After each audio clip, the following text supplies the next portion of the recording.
Hey, what's up, guys?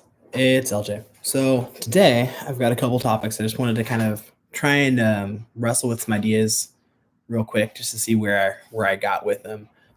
Mostly, it's kind of an exercise in making sure that I keep making videos, every 2 weeks, just to get in the habit and get better at talking and podcasting and wrestling with the ideas that are bouncing around in my head, so that eventually.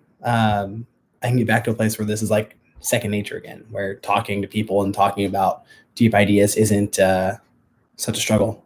Something about it makes it harder when it's online and when I'm talking to a camera and not real people. Like, I don't know why that is, but it is what it is.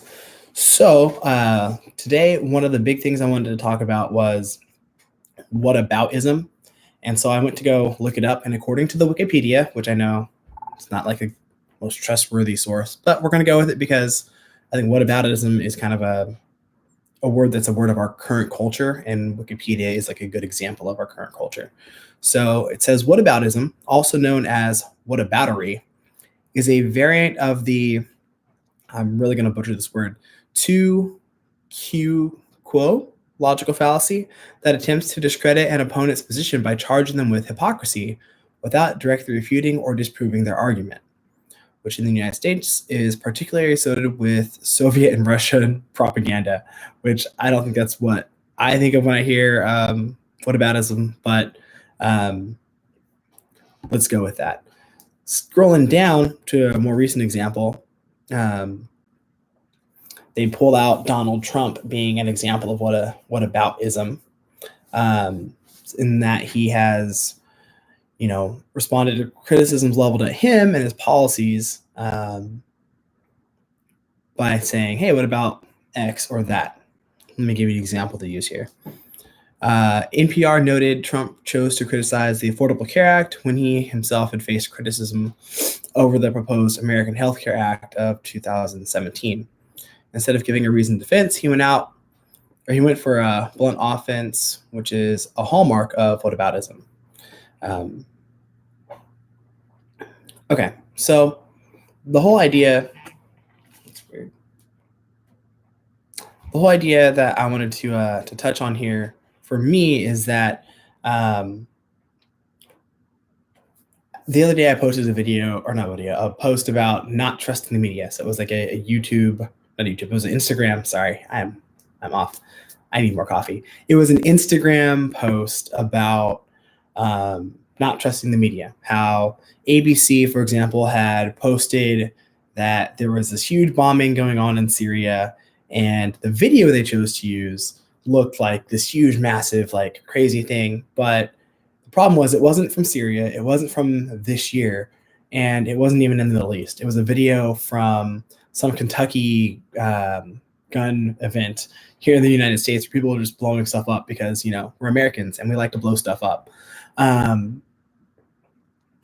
And my point was, like, I was trying to bring up the fact that it's absurd that we trust the media so much when they've been proven to be slanted, but not just slanted, but they've proven to get things wrong, and they've been proven to share false flags and tell us things that aren't true and claim them as if they are truth. And then they run their corrections, right? They say, oh, we got that wrong, in a much smaller way than the way in which they shouted the issue in the first place. So with the ABC one, the example is that they posted this video live, but then they issued a tweet, and then they took the picture and video down off of their website. And my complaint was that they shouldn't take it down off their website. They should leave it up, just with like a large note that says, hey, we got this wrong. This video was not from Syria. It was from Kentucky. We apologize for the error, but we want you to see that, anytime you link to this article and you tell somebody what's going on in Syria, if you're doing it based on this information, they know that we screwed up. We gave out the wrong information. The main problem I have with that is that it's very much like a 1984-esque memory hole thing, where they took something, they said, this is the truth, and everyone blows up and runs with it. Oh no, this horrible thing is happening. I don't know what's going on in Syria. From what I'm hearing in the media, there is still bad stuff going on, and I hope that gets resolved, and I hope and pray that all the innocent people there are taken care of. But my point is the media being able to say this thing is happening with the wrong information, running with it, and then they correct it in a smaller, lesser way that isn't nearly as loud. And they can actually hide all of their mistakes. So if they just delete every time they've ever made a mistake, at some point you look back and you go, oh yeah, we can totally still trust, ABC, CNN. Like, look at their websites. All that stuff's true and factual because they've gotten rid of all the mistakes they've made. Instead of letting us go back and have like a record to go, you know what? You got this one wrong last month. You got that thing wrong the month before that. You got that thing wrong 3 months before that. And, at some point we'd go, you know what? Maybe we should just stop trusting them. Like, if I had a friend who once a month consistently told me a lie, at some point I'd go, dude, come on. Like, maybe we'll still be friends, but I'm just not going to trust you because every month you lie to me. And then you try and correct it later, but your correction is like half as big and half as important as the actual lie. So that being said, I brought all that up and I was talking to people about it. And I was trying to bring up some examples of when the media has been inconsistent with their reporting, how they've lied, how they've skewed things. And of course, as all political conversations go in this day and age, it got shifted to the point of talking about Republicans versus Democrats and Trump versus, literally all the Democrats in the news media.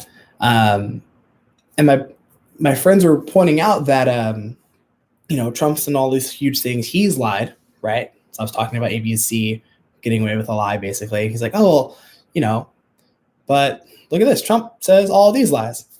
And my point even wasn't about Trump or not Trump. Like, full disclosure, for lack of a better party, I guess I am a registered Republican.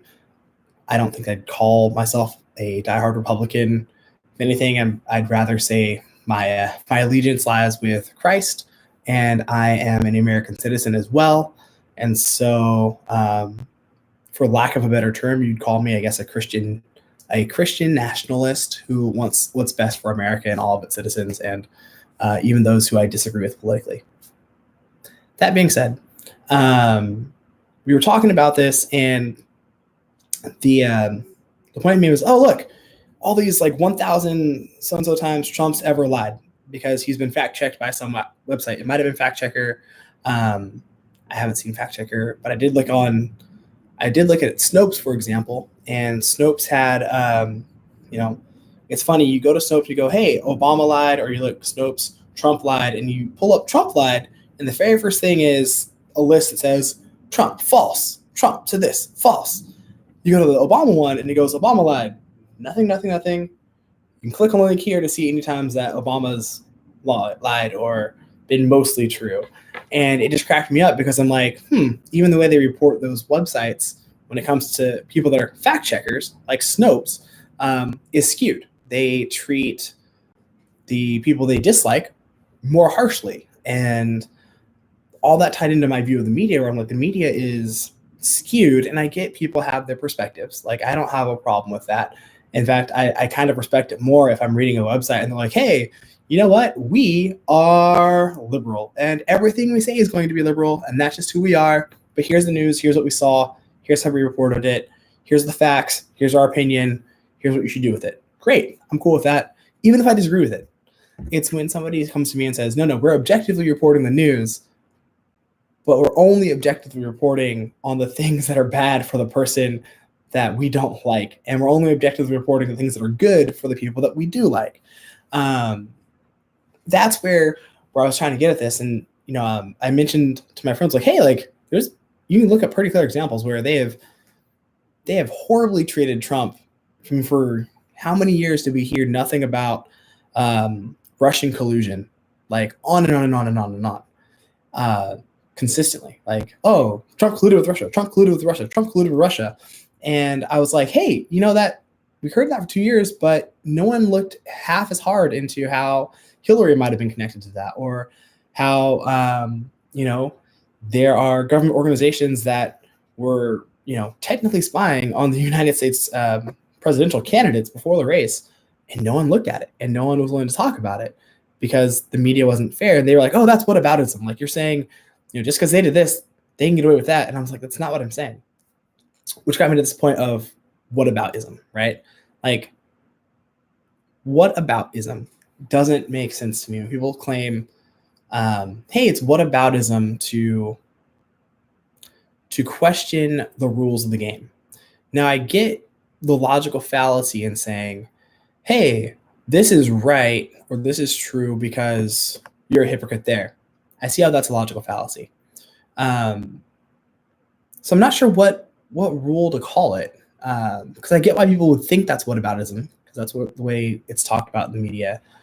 But I'm wondering what else could you, or how else would you say, hey, if the rules of the game are, if you kick a ball, you have to keep kicking it with your feet. You can't touch it with your hands. And we say those are the rules. And you're playing a game, and every now and then the person you're playing against just happens to pick up the ball with their hands and throw it. And you're like, hey, the rules say you can't do that. And they're like, oh, yeah, you're right, whatever. And they keep going and they keep playing. But they keep using this occasional hand cheating event to, forward their goals, to make the game easier for them to play. And then, you're like, you know what? They've been doing this the whole game. Fine. So you pick up the ball. And they go, hey, you can't do that. How dare you? And you're like, but you've been doing it the whole game. You said they weren't the rules, but then you kept doing it. I don't know what other word to, I don't know what else to do except for to call out when the rules aren't being applied fairly. And I don't think it's whataboutism to say, hey, if we're going to treat the Republican candidate with,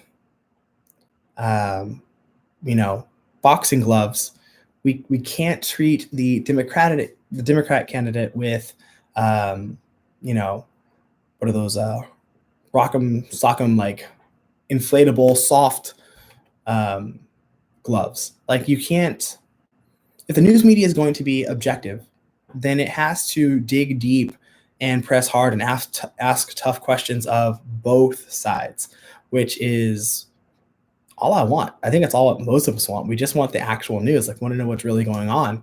And I think what's scary to me in the current day and age we live in is that the more I listen to the news and look at, what comes across my newsfeed via Facebook and Twitter, I see a disproportionate amount of investigating, a disproportionate amount of asking hard questions for one party and not the other. And you could say, yeah, that sucks while it's happening. The real scary part for me is that it doesn't matter who's in power. Like, America, every 8 years, basically, it changes. Every 8 to 4 years, it's either Republican or Democrat, and it flip-flops. That's inevitable. It's going to happen.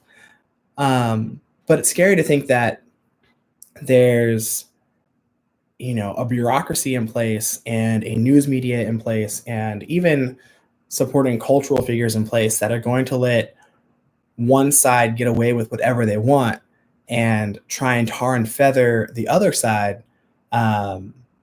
even when there's nothing there. Like, I totally get not liking Trump. Like, that makes sense. I could see why people wouldn't like him. He is prone to being rash and boorish, and he says things, particularly in a manner that is not kind all the time. And, I probably wouldn't, that's random.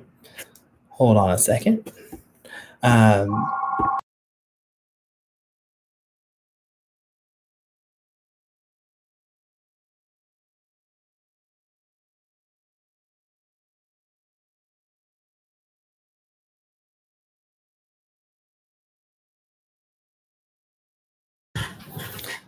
Oh, that was weird. Anyways, I wonder if there's a way to cut that out of live streams. I don't know.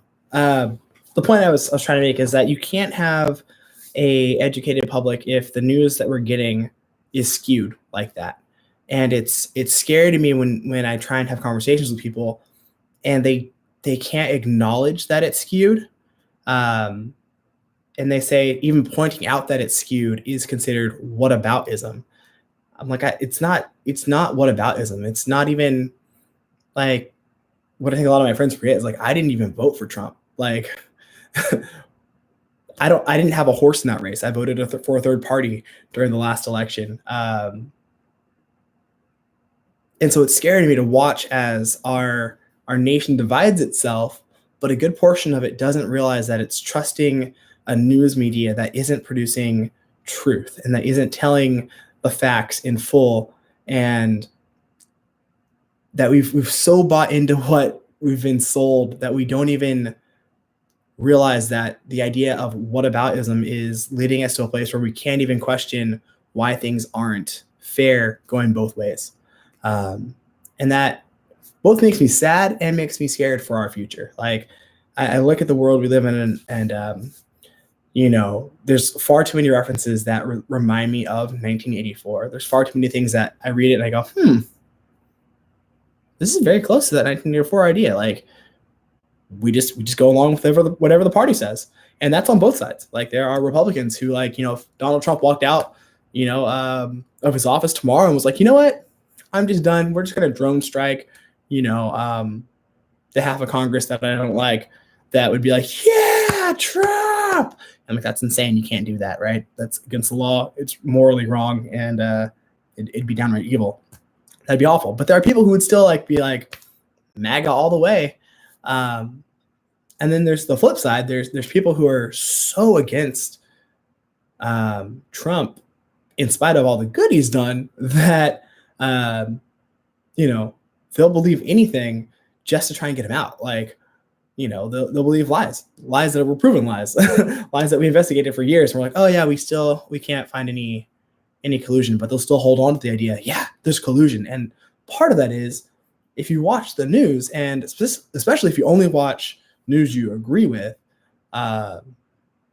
you'll get something that just ingrains that in your brain. That's like, this is what it is. This is what it is. This is what it is. Like, there's something to that indoctrination, and it's insane to me that we don't even realize we're doing the indoctrination to ourselves, and that we're choosing it, and we crave it, and we love it, and we actively fight against anything that might dare to wake us up and dare to challenge us to think differently.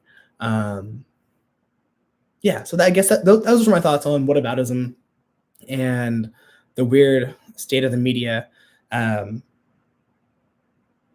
In short, I guess the other point I wanted to ask is that, I posted about not trusting the media this week because of that Syria incident where they were putting out the wrong video with the wrong event. And it really got me thinking about how many times what we read, we just take for granted. And we just assume that if the media says it, if ABC, CNN, heck, even Fox, if Fox is your jam, if a news outlet says it, we just assume it must be true. And how many times in history have we been told things by news outlets, by governments, that haven't been fully true? One of the examples I always go back to is the Gulf of Tonkin event that got us into Vietnam. Like, it was literally a false flag. Like, we were tricked into being all about going to war based on a false premise and false information. And knowing that was possible, years ago, it's almost insane to me that people don't consider the fact that the same government that was existing then, the same media that was existing then, is still largely in control now, and still fully capable of producing events that were false flags that might make us think things are true that are not. And we just trust it. We just trust the media. And it's like, you can't trust. It's foolish to trust people who have lied and then still have incentive to keep lying, to sell papers, to sell clicks on their website, to sell their ideas.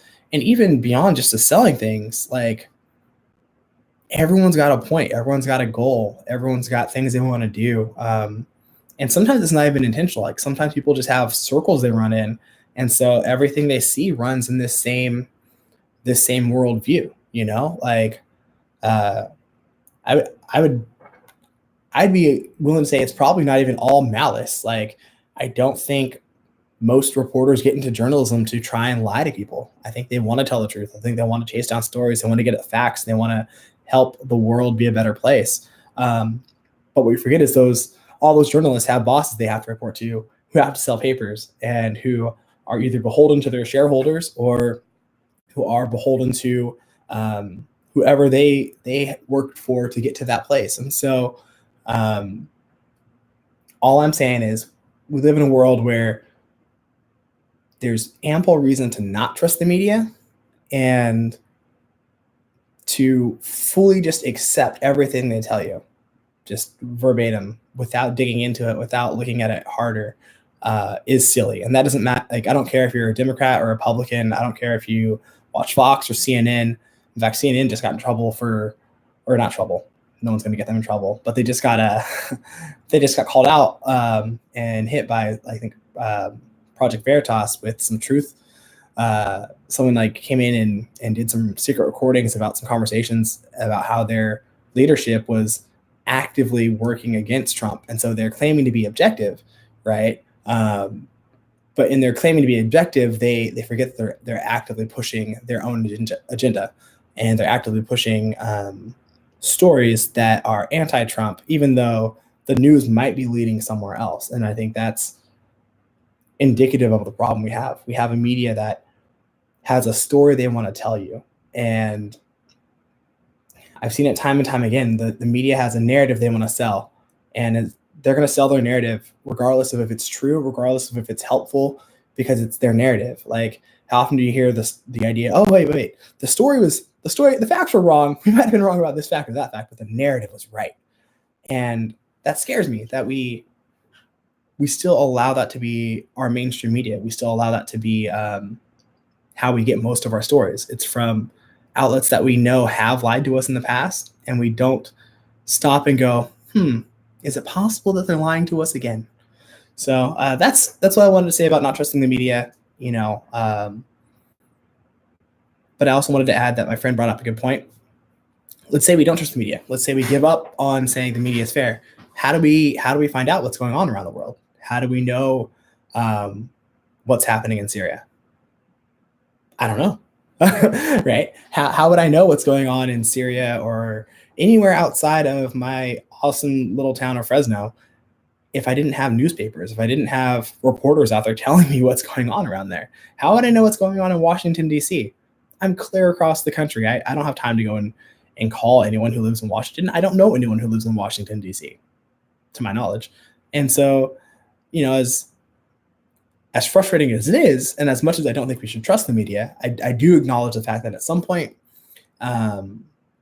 if we're going to be informed about the world we live in, if we're going to be informed about our country, we do have to at some point trust that when a news anchor says something, that there's got to be some truth in there somewhere, which is a really kind of a weird, scary limbo place to be at when you think about it. Like, we have to trust the media in order to get information, but we also have to acknowledge the fact that the media isn't necessarily trustworthy, and that they have lied before. And it's not just like they lied once. Like, you can look at multiple examples where the media has lied to people over the last decades and go, it's happened on multiple occasions, or at least they've fudged the truth. And so, it's a weird catch-22. What do you do?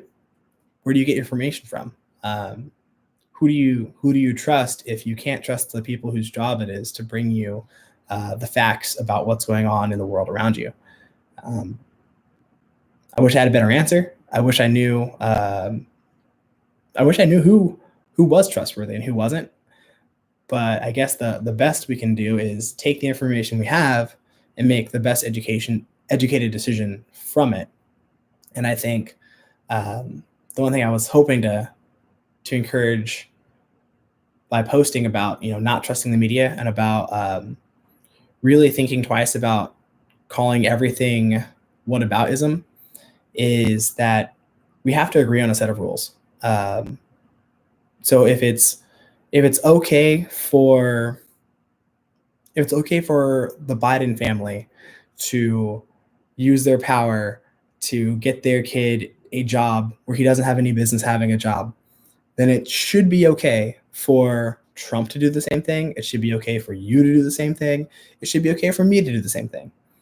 But if we're going to say it's not okay for me to do that, and it's not okay for Trump to do that, and it's not okay for some business owner to do that down the street, then it shouldn't be okay for the Bidens to do that. And we should hold everyone to that same standard. And so if that standard gets broken, we have to treat everyone the same way and say, hey, you disqualified yourself from being considered a usable candidate because your family did X, Y, or Z. If we're going to say that, based on some third-party rumors from so-and-so about some potential sexual misconduct you did a year and a half ago, you can't have this job now. If that's going to hold true for person A, it should be held true for person B, person C, for Trump, for Obama, for Clinton, doesn't matter who. And I think that's the scary thing. And that's the thing, not scary thing. It's not even scary. I keep saying there's no fear. That's the frustrating thing, really, about the world we live in. Every time I hear that's whataboutism, it's always in a context of somebody ignoring the fact that the rules aren't being upheld consistently. And that's my bigger frustration. How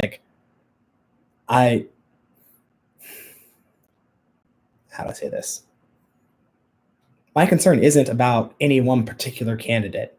It's the fact that we live in a world where the system is skewed, and people don't realize how skewed it is oftentimes, or at least in the conversations I've been having.